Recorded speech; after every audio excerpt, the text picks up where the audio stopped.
Please welcome Mr. Enzo Di Taranto.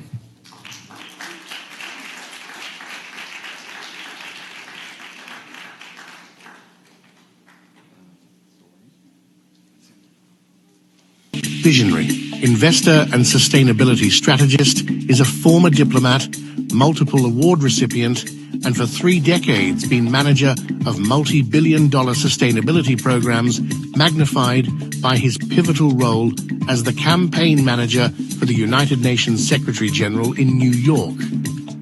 Since 1990, Enzo Di Taranto has garnered global recognition for his efforts in advancing the Agenda 2030 for Sustainable Development in conflict and disaster zones worldwide, from Colombia, Nicaragua and Haiti to Laos, Mali and Sudan.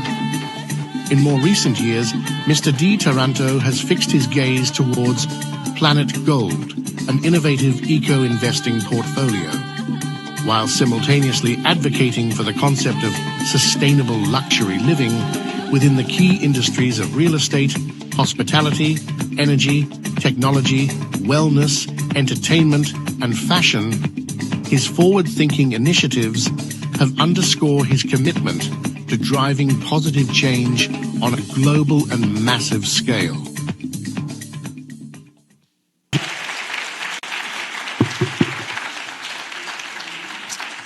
Thank you very much. I'm so pleased to see so many friends since so many years that Dr. Shuttleworth and her team organized these extraordinary gatherings here at the UN headquarters. So this short video introduces myself, so I earned a couple of minutes to tell you a story about my experience promoting human rights globally. But before that, I have the privilege and honor and pleasure to introduce you the panelists of our conversation today on creative forms to communicate human rights. So the first panelist is Mr. Gonzalo Tayo Silva from Ecuador. If you can please join us on stage. And so Gonzalo is Maestro Gotosi, founder of Chromatic Pyramidism. Is him, please. The second panelist is my good friend Eleonora Frigerio from Italy. Eleonora, please. And she's the Vice President of the Human Rights and Tolerance Organization based in beautiful Milan, Italy. Hola, Eleonora, ¿cómo estás? Bien, grazie. ¿Todo bene?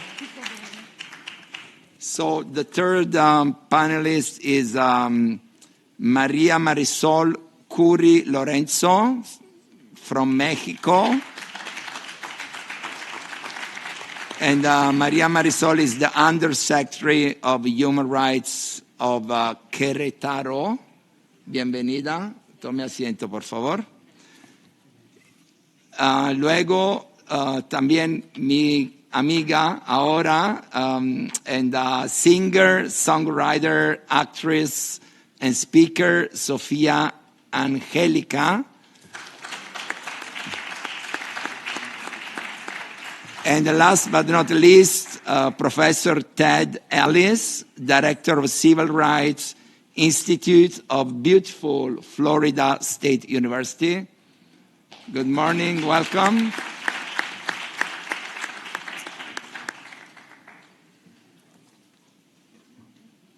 Hi, hola. All right, so since I gained a couple of minutes to avoid introducing myself again, so you know who I am now and why I can or will moderate this creative panel. So I would like to reason, what Dr. Curtis said before about storytelling as the fastest and most powerful way to trigger emotions and therefore to instill memory in our audiences, because I can tell you something you may forget, but if I let you feel in a certain way, then you will remember that emotion. And that's just how our brain is engineered. So let me tell you, about 30 years ago, I was head of the United Nations Volunteers organization that is based in Germany. And that organization basically has the mandate to mobilize and engage youth all over the world to volunteer in United Nations projects. And so we worked especially at community level. And there I really felt the power, the creative power of the youth to do things that normally may be boring, like, volunteering in some cases is seen like, not so exciting thing. But when a young person does it, especially at the community level, he or she unleashes that amazing creative power. So I thought to, I started reflecting myself on how to incorporate some creative ways of communicating the agenda of the United Nations that sometimes, again, is considered a little bit tedious. And one day, while I was performing that function, I was contacted by a person from the team of Dr. Shuttleworth.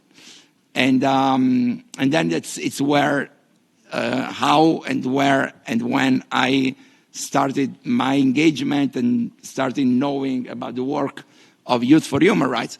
And Dr. Shuttleworth one day showed me the public service announcements, right? One of those we watched now. And I said, wow, this is exactly how to use entertainment and filming to communicate a relatively complex concept in a very immediate and powerful way. And so I learned at that time a young film director who created those short films. And then I met again that young film director yesterday, after maybe 20 years, after watching a film that for me was very, very powerful because it showed how humans are connected, are so primitively and deeply connected to the planet, to the forces of nature, and how we as humans, we are made of the same stuff that the planet is made of, which is air, water, food, even fire. And so this is just to introduce this panel with this real story that I experienced that to me is an expression of how to use, in this case, film to disseminate messages in a very deep and massive way that otherwise we couldn't do by speaking or writing only. So first of all, that young film director is in the room.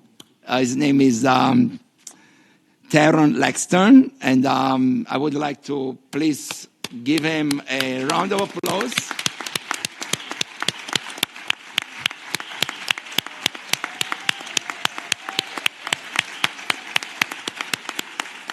Yeah, and this is just to say that we have to foster this new generation of artists, of creative expressions to move the human rights agenda, and in my view also what I call planetary rights, because as humans have the right to be respected, also the planet has the same right.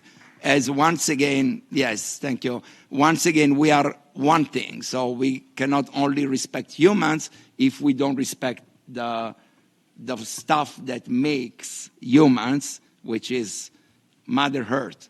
Anyway, this is another a topic for another conversation. Now, to start this discussion,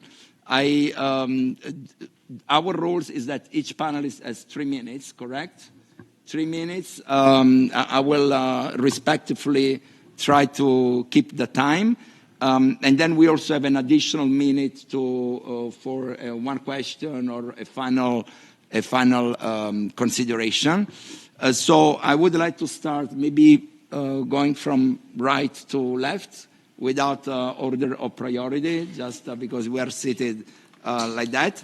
So let me start with Maria Marisol Curi Lorenzo, professor again of Querétaro department in Mexico. If you can please introduce yourself, and you have a few, let's say a couple of minutes to share with the audience your vision of how creativity can foster human rights, and then we continue. Thank you. Thank you. Bueno, soy Marisol Curi. My name is Marisol Curi. I am the Subsecretary for Human Rights in the city of Querétaro in Mexico. I just want to share some initiatives that we have done in Mexico and how creativity can foster human rights. We not only need to listen, but we also need to repair and recognize the collective pain, and that gave birth to a new initiative that's called Queretanos al Grito de Paz. That's people from Querétaro to the Shout for Peace, that gathered people from Querétaro to talk and discuss the meaning of everyday actions. And then workshops, trainings, murals, poetry,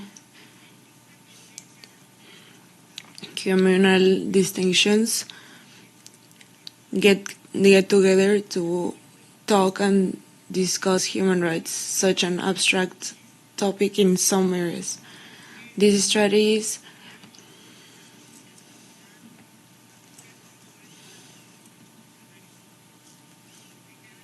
the intervention is structured in 6 different topics: prevention, psychological support, civic education and youth participation, public space, sporting culture, co-responsibility between government and private sector. Another initiative comes from our delegate in Mexico, Sofia. She asked for the presentation for the youth of the human rights for it to be available in Braille. This initiative pushed for the Institute to work for a more inclusive access of the information regarding human rights. De salud, de salud mental para todos los jóvenes, y es en presencial, en línea. Hay un call center y un chatbot los 24/7 de los 365 días del año. Complemento una de las iniciativas más poderosas que tenemos, impulsada por nuestro gobernador Mauricio Curi, y es la Ley Curi, que protege a niñas, a niños y adolescentes en entornos digitales, promueve la paz en redes sociales y plantea alternativas sanas a la violencia virtual, con un enfoque centrado en proteger su seguridad psicoemocional y sobre todo este derecho a la privacidad que tiene toda la niñez y la juventud. Porque nuestra creatividad es en Querétaro una cultura en acción. La paz es un...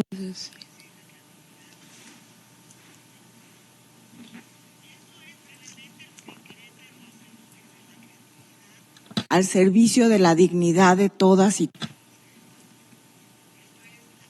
just a brief sharing of the initiatives that have been undergone in Querétaro. And for this international forum in Querétaro, human rights are not just speeches, but also decisions, because human rights is the humanity's language, and to be able to achieve the dignity for everyone, we need to learn this.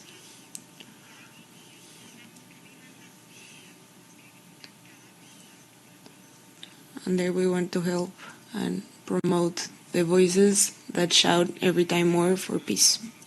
Maria Marisol. Then we will continue this conversation once all panelists will present their statements.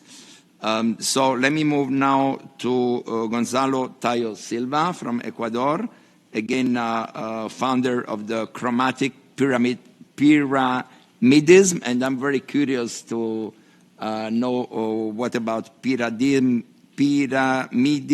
is. Yes, please. Piramidismo cromático. Tiene que, sí. Okay. Okay, dale. ¿Cómo están todos ustedes? Hello everyone.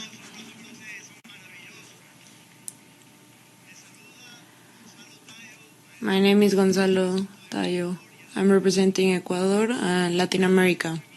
I'm the creator of a visual movement, of a visual global movement. In this century, I have the honor to found this movement, Piramidismo Cromático. We visualize energy and vibration. Do you know energy and vibration? Do you know how to see it? Everyone is watching us. Everyone, we're gonna stand up and we're gonna applaud for the world. This is how we change the vibration. We can change the vibration in the world like this. Now, thank you. I wanted that vibration to continue.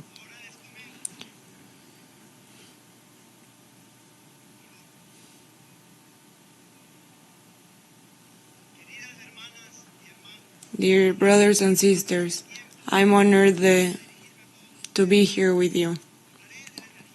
I'm going to talk about the energy, vibration, and frequency. Tangible expressions of a new way to express human creativity. It is considered the new visual movement of the 21st century, including elements non-visible for our senses, but that exist and are there. Scientists start studying them. This is a new type of knowledge that combines science and the mystic. We have developed this art that is not limited by the canvas. It's a tool that starts from the visual image,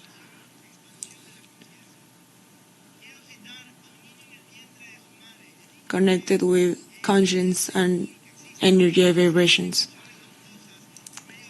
For example, when a baby is in their mother's womb, they don't just see and feel their mother's womb, but they can feel the vibrations of her love. From any pyramidist in the world,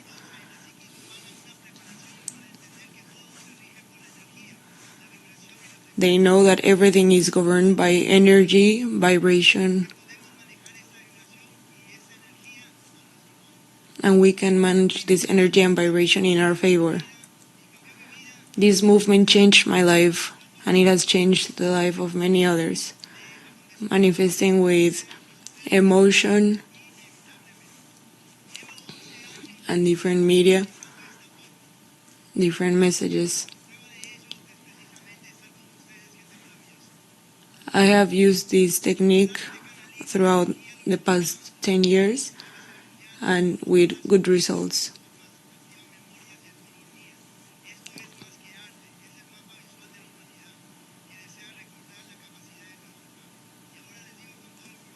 Now I tell you with all my heart, I propose, let's recognize this right for creativity. Let's recognize this new right. And let's co-create together this new way of expression, healing, and connecting. Thank you.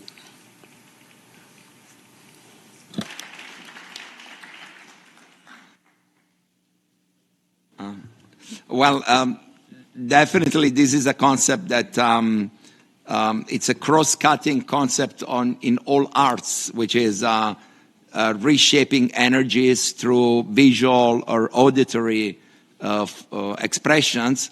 And so thank you very much. Now we all understand what chromatic pyramidism is. Yeah, Thank you. el periodismo cromático. Sí. Muchas gracias por la explicación. Es un gusto presentar periodismo cromático al mundo a través de ustedes. Mil gracias. Yeah. All right. So we move on my left with Leonora Frigerio from Italy, and she's the Vice President of the Human Rights and Tolerance Organization. Leonora? Grazie mille. Prego, prego. Good afternoon, everybody. So it's an honor for me to stay here. Many thanks again to Dr. Shuttleworth. It's always an honor to participate in the summit. So since 2004, I've been part of a volunteer-based organization called the Human Rights and Tolerance Association. We started with a simple but powerful goal: to promote peace through human rights education. Over the years, we have carried out hundreds of initiatives across Italy and beyond, always with the belief that when people know their rights, they are empowered to create change.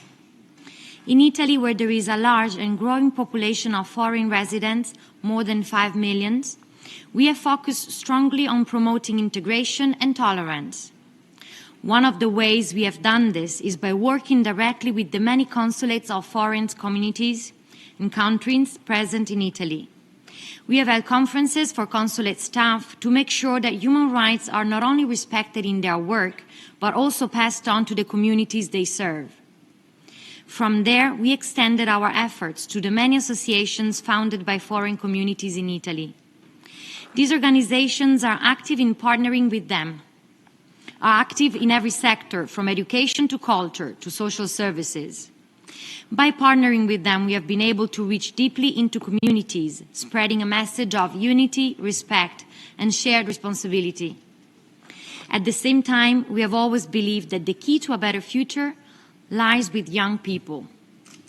We have worked with children of all ages in summer programs, created large events and concerts where artists helped promote human rights, and launched one of our most successful initiatives, a national school competition called A Short Film for Human Rights, inspired by the amazing human rights videos we have all seen today. In this project, students create short films based on real human rights violations, and they propose solutions. It's an exercise in awareness, creativity, and action. Every year we select 3 winning middle schools and 3 high schools. Over the years, hundreds of schools have taken part, and every time I'm inspired by how much young people care when they're given the chance. What I've learned in these years is that there is no single way to promote human rights. It can happen in a classroom, at a concert, through a film, a football match, or a quiet conversation, or a loud movement. What matters is that we reach people in ways that are real and meaningful. So to the young people in this room who are asking, where do I start? I would say, start where you are. Start with what you love. Start now. Because every action counts, and because peace isn't something we wait for, it's something we build. Thank you.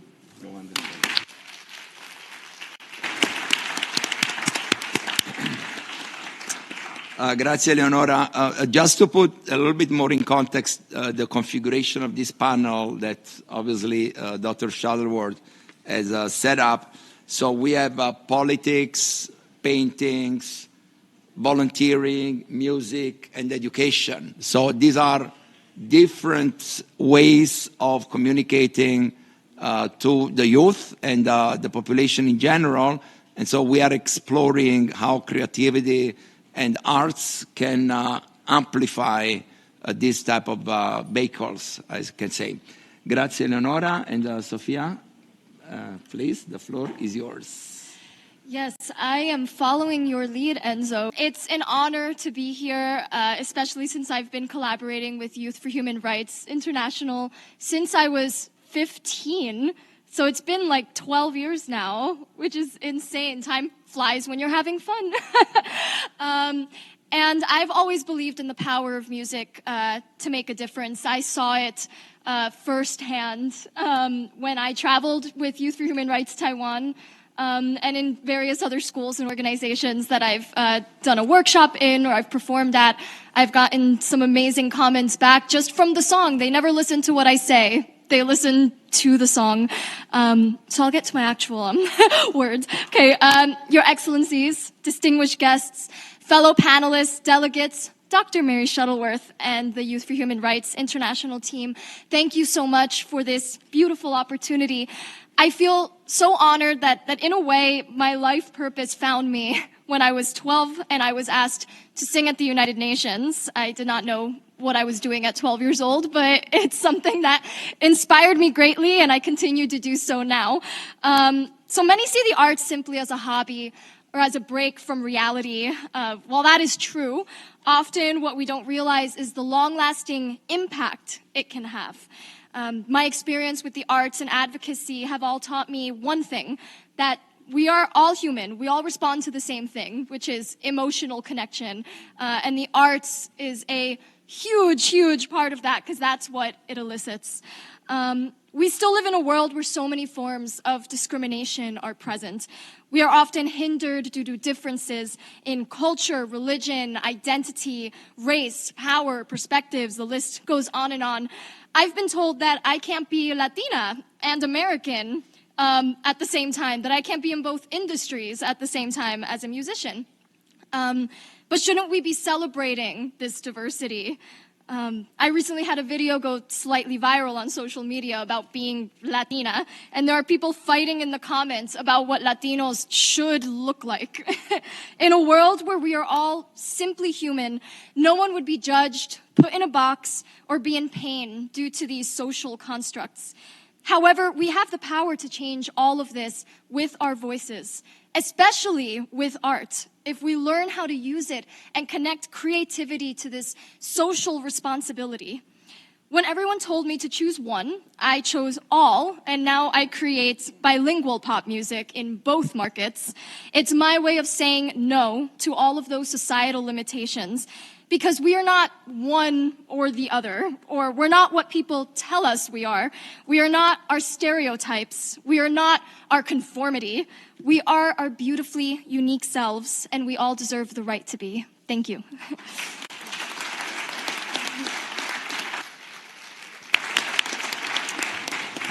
Thank you, Sophia. And this concept of being pure energy without a limitation, it's, I think it's coming up from the different perspectives here. Thank you again. Now from music to academia, let's jump. Let's make this Sophia, quantum jump. And how do you manage that, Professor? You know, Sophia was amazing. I don't know how to pick up the baton and run with it. But I got to stay on script, and I know my wife is out there, and Dr. Shuttleworth will say you only have 3 minutes.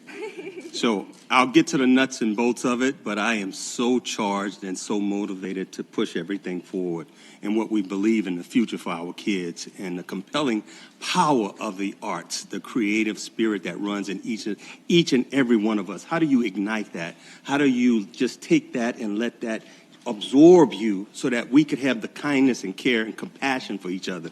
All right, let me get back on script. My name is Ted Ellis, and I serve as the director of the Civil Rights Institute at Florida State University.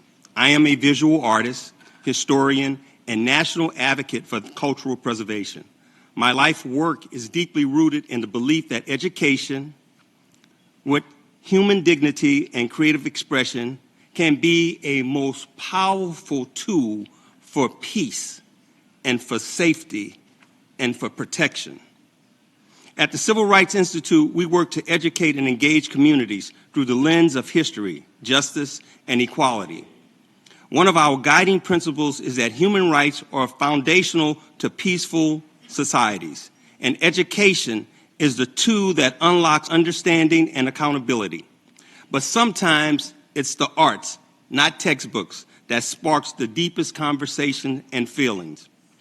I use art advocacy as a vital mechanism for dialogue. My paintings just don't hang on the walls. They tell stories. They challenge. They heal. They remind us of our shared humanity. Two of my most recent projects illustrate the intersection clearly. My Florida Civil Rights Art Exhibition, in which I've created 40 important individuals on the fight for justice, for equality, and equity in the state of Florida. My second project is on human rights, in which I've created 30 individuals, particularly the drafters and founders of the Universal Declaration of Human Rights. Through these efforts, I continue to collaborate with schools, civic institutions, cultural organizations to embed human rights in political consciousness. We aim not only to inform, but to inspire. Thank you for the opportunity to share. I look forward to learning from all of you as we move forward in solidarity, education for peace through truth, art, and justice. Thank you.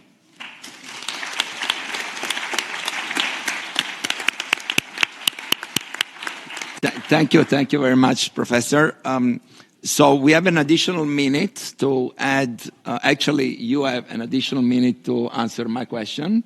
And so let me introduce you a perspective I would like to offer you to add to what you just said, which is the following. I spoke before about the fact that human rights respect humans, but I think we are at the stage of humanity where we must respect also the planet, because otherwise there will be no humans anymore. And so I work on this transition, on this evolution from human rights to planetary rights, and both have to be promoted in sync. However, in modern societies, we have something that is new since the birth of humanity, which is technology, the way we know it today, which can amplify and accelerate any dynamic, including promotion of human rights. So my question for each one of you is how technology in politics, in arts, in music, in volunteering, in education can support your work and go to the next stage in a fast and relatively low-cost fashion. So let me start now on the other side. Ted, please. Well, thank you. Thank you, Enzo. To expand on that question of how do we use technology to advance the importance of human rights, all we have to do is look to the future and the future of our kids. And I have the capacity at Florida State University to engage 40,000 students. And in that conversation, we have a civil rights ambassadors program for the students where we share their best practices and best ideas. And in that discussion, they're using technology right then and there. That level of integration with conversation, not only in a meeting, but they said, Mr. Ellis, why don't you just use Zoom to have that conversation? Even to the opportunity to leverage TikTok and social media with posting with Instagram. It's an effective way of engaging everybody on campus through that medium of social media. That has helped me tremendously in my campaign with civil rights and human rights. Wonderful. And indeed, we shouldn't forget that our audience is the youth. this is Youth for Human Rights. So as adults, we must use the language, the communication way of young people, which today is technology. So once again, how, well, in your case, you are young and you are technological, so it's easy for you, Sophia, but please. You would think I'm technological, but I touch a computer and it dies because it knows that I'm there. I have a two-part response. First, technology, yes, it's in everything that we do now. In music, yes, we use technology to create music now. Of course, there's systems that we use to produce music, just like in film, camera, technology. So everything that we do in the arts is related to technology in a way when we want to produce something and get it out there. The marketing side, it's all technology. It's through social media nowadays. I'm told nowadays that, you know, I can't not have a social media presence or, you know, my music will die with me. So I think it's very beneficial, yes, to create very high quality, artistic, beautiful, inspirational pieces and get them out there and disseminate them to the world. I will say, though, in my second part, is that when I want to get inspired, when I want to write a song, when I want to connect with art, it's always away from technology. I want to go to the middle of the woods and stare at a tree and write a song. And I feel like in our human nature, even though we have technology embedded in our human nature now, I feel like our human nature is still to connect with the planet, just like you mentioned before, to connect with the planet and to connect with ourselves, because art, at the end of the day, is about connection and connecting with others, and it's about passion and inspiration, and often technology doesn't fully offer us that. It's just a means to disseminate and to create, and often it is our inspiration if that's what we love, you know. But yes, yeah, no, that's very interesting, and I must say that for me, nature is the chief technology, because if you think humans, like maybe 100 years ago, some genius invented the web, but spiders build webs since millions of years. So I don't know how smart we are as, you know, humanity. But anyway, I was referring to electronic technology, but definitely human technologies are much higher in importance and reach. Anyway, thank you, Sophia, for inspiring us on this one. Eleonora, please. Okay, so on the volunteer side, of course, it's different, meaning I think technology can be helpful depending on how you use it. For example, when we do projects and we go in other countries, technology is helpful because we can video what's happening. We can show to our supporters what we are doing. They can keep supporting us. But then still we have to be there and do the actual work. So we must not forget the importance of humanity. You know, when I first started in Youth for Human Rights, I was myself a very young lady, young girl. Now I have 2 teenagers. And for example, I'm teaching them how technology is important, but how sometimes you just have to stay away from it. And if you want to help, just go to somebody and ask him, what do you need? How can I help you? Sometimes that's faster and easier. You wouldn't believe it. But of course, you know, when we had, in the period of COVID, for example, when we stopped having concerts, for example, we couldn't do gatherings anymore. And at that time, for example, we held a concert in a very beautiful arena in Italy, and there was just a singer, a lyric singer, and a piano player, and everybody was connected with with online, you know. So it was difficult for them because normally when you sing, you have, you know, a room full of people, and also the sound changes when you have an empty room. But it was beautiful because we had people from all over connecting and getting inspired by, these beautiful artists, for example. So I think it always depends on the use we do. And but sometimes, like Sophia said, I'm more on the side of disconnect for a while, just go in the woods or wherever you want to go and think, what can I do to actually help somebody? What can I do to help my friend, my family, my neighbor? What can I do? And then simply do it. Wonderful.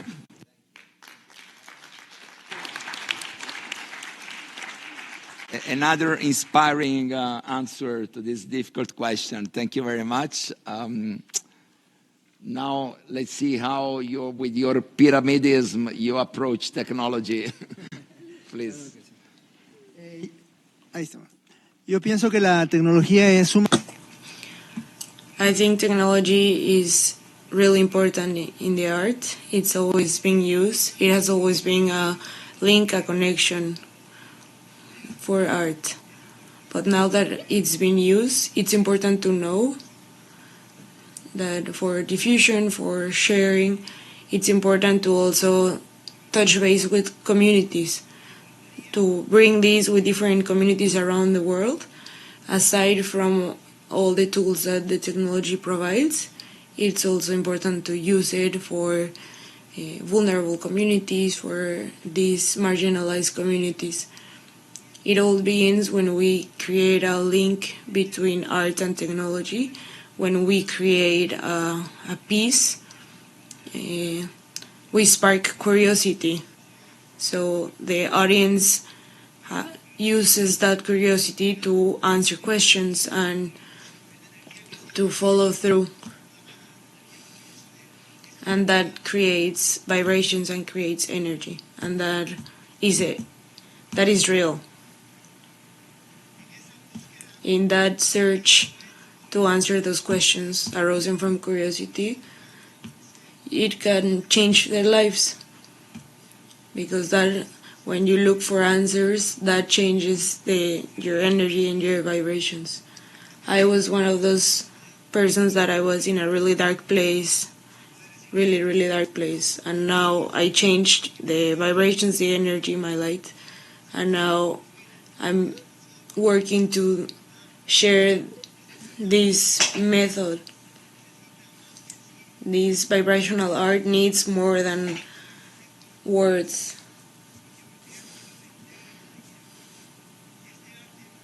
These arts does not include or embellishes pain, but it transforms it. And we can make that also using technology. Thank you. Sora? Sí, claro. Bueno, yo aprovechar también para agradecer muchísimo esta oportunidad, la verdad. First, thank you very much for this opportunity. Peace, we have to dance and sing it, and we have to be every day more and more creative, because violence is stealing our imagination.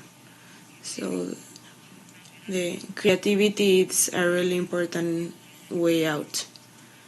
So thank you for my son. Thank you, Sophia, Dr. Mary, Maggie, Sophia.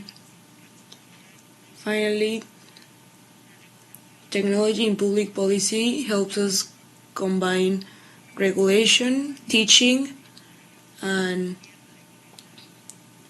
reach. For example, being able to bring this content into remote areas, it's possible with technology.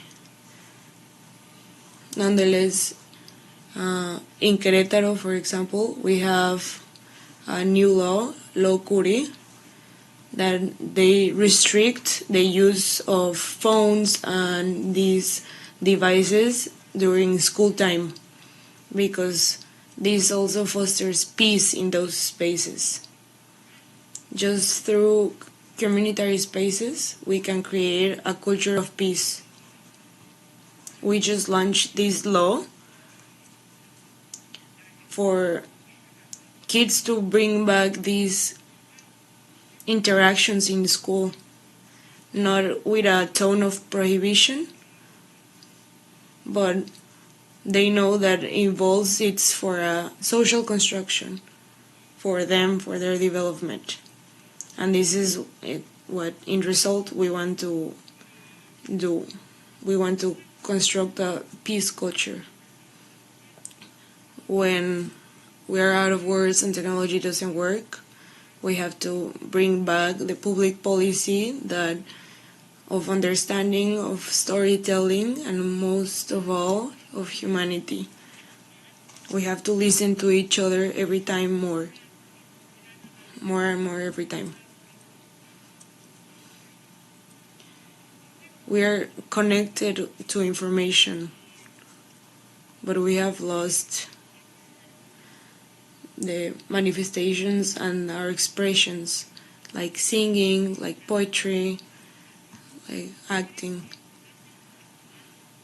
And I think those ways of art makes us more human, feeling them and sharing them, not only looking at them through a computer or through a device. When we run out of words, creativity is the one that helps us to keep communicating. Those are human rights, a language that we should all learn, and we should all keep communicating, keep learning them, and we need to know how to understand them. It's not only, technology in public policy helps to make diagnostics and have data, but the implementation of public data is through human beings. So we need more public policy with a more humane storytelling, more related to empathy, because we need empathy. We need to fight to make sure that violence does not end our imagination. Thank you. So, to summarize and finalize this panel, first of all, on behalf of Human Rights for International, I would like to thank you for your valuable contributions. Another round of applause, please.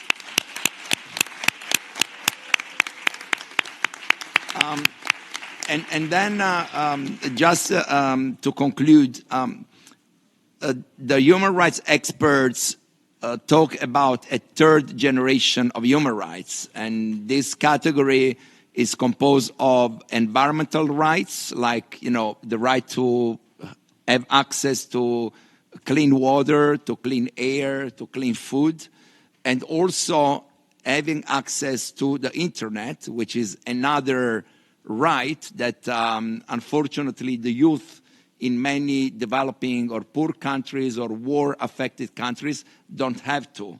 And obviously education